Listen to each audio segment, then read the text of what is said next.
Здраво! Се наоѓам во Брајтон, во Англија, еден убав мајски сончев ден. Напишав нешто во врска со моќта и љубовта и сакам да го споделам тоа со вас.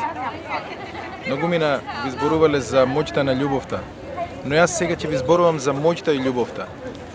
Сакам да ви кажам дека моќта и љубовта е едно исто. Моќта и љубовта се двете страни на медалот, викан Бог.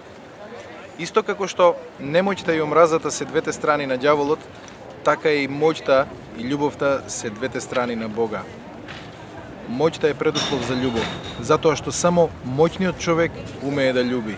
Само моќниот човек може да си го дозволи тој луксус што се вика љубов. Затоа што прво моќниот човек не може да биде повреден. А ако и некогаш биде повреден, тој може да прости на тој што го повредил, затоа што нема да се плаши дека овој повторно ќе го повреди. Слабиот човек, немоќниот човек живее во страв дека ќе биде повреден. И тој не е способен да ги љуби другите луѓе, тој е способен само да се плаши. Односно, секој човек е способен да љуби во мерка во која што е способен самиот тој, во која што е моќен самиот тој. Еве, например, кога некој поробува некого, зошто некој сака да го пороби некого, да владее со него, да го изнудува, да го малтретира? Затоа што не е самиот свесен колку е моќен и колку може тој самиот, па потребен е некој друг да му ја даде својата божественост, односно да му ја земе неговата божественост, за да биде овој силен. Ете, затоа тој не може да љуби.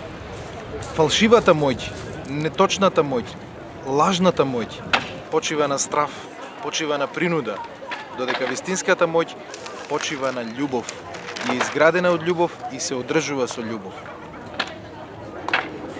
Нашиот убав Бог е таков. Тој не принудува нас ништо.